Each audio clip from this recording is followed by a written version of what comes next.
Does anyone remember the April Fool's edition of American Gladiators? When after the swing shot, they had to run through one of the 3 doors with a gladiator behind one. I think it was called the Breakthrough and Conquer. Anyhow, on that edition, they had the competitors' family members hog-tied behind each door. So when they broke through, they saw their 9-year-old kid crying, asking if their love was worth less than $5,000 in cash prizes, or their wife struggling through knots with waffle iron burns on her face. Anyone remember that? I hope not, because I just made that up. That's sick. Worse than having the collie wobbles. Welcome to the Veikko Von Moose podcast, New Hampshire's 23rd most popular podcast. Today I'll talk about New Hampshire schools. They're all pretty horrible. Brown School was the worst. Anyone now going to Northwestern complaining has no idea how fortunate they are. Brown School should have been condemned. They had a big bathroom in a basement dungeon where everyone went together. It was so vile. Ludo from the Labyrinth would make frequent appearances just to say, "Smells bad." And they'd watch over you until you went.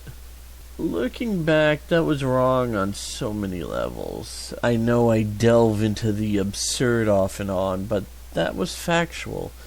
This part about toilet cams isn't so much. So, before the rise of the internet and its perversity, they only had big, clunky camcorders you would rent from Curtis Mathis or something. The gym teacher / janitor would put a few on a ceiling. It was so obvious. You could hear the duct tape peeling as they almost dropped from weighing 10 pounds. I know everybody has their own kinks, and I try not to judge, but why are toilet cams hot? And why are Blumpkins popular? I would need something amusing to happen to watch any of that. Like a couple sneaking into a McDonald's.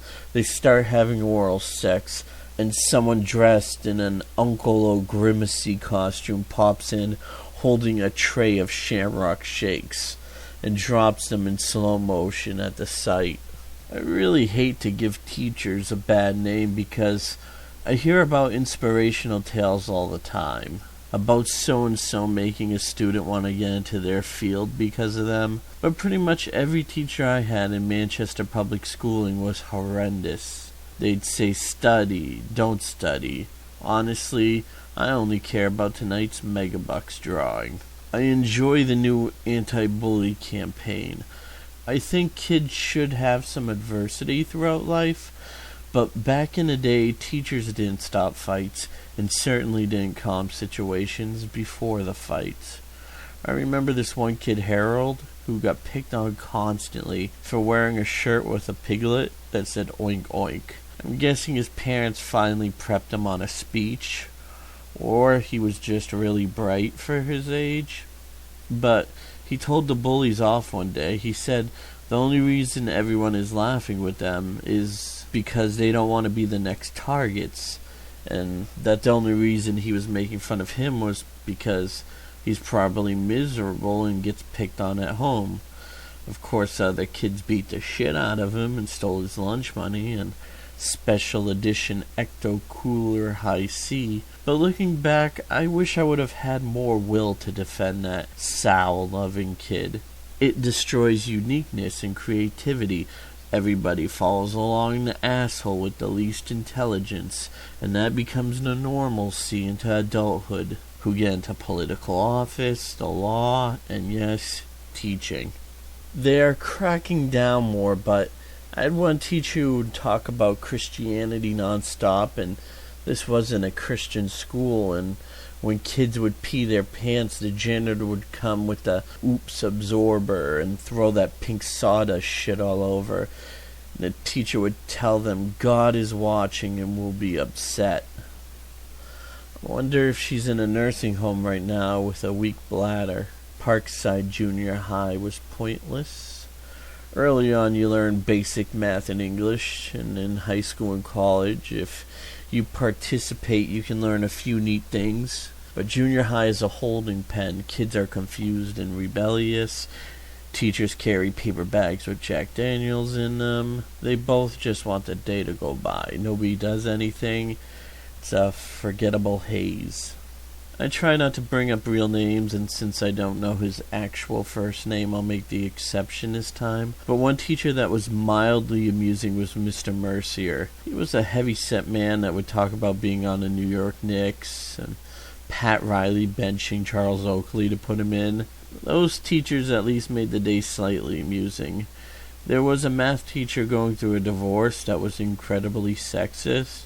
He would call every preppy girl that wore too much makeup cake face, and stop his equation for voltage dividers and electronics to ask certain girls what was with the ugly clitoral hoods, that they looked like floppy canoe paddles, and as every student of his deformed.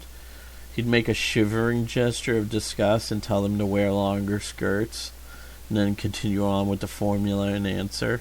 He had tenure, so what can you do? Hopefully teachers have stepped up their game. I think they have more freedom. I'm your teacher, Miss Gartner. Last year you knew me as Mr. Gartner. I wonder if everyone has a Kindle now, and that hard copies of books in a library are obsolete.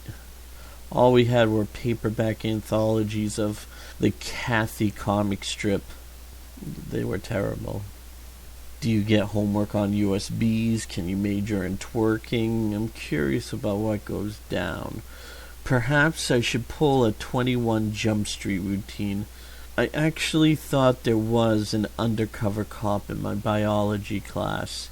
He was clearly in his late 20s, early 30s, and sat one desk ahead of me in the aisle to the left. I just looked over disgusted that nobody else was talking about it, and that he thought he was getting away with it.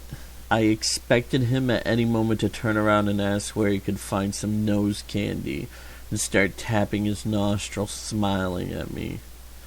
Turns out he was a student aid teacher. He was learning the first week before helping the teacher. He ended up stealing most of the lab equipment at the end of the year.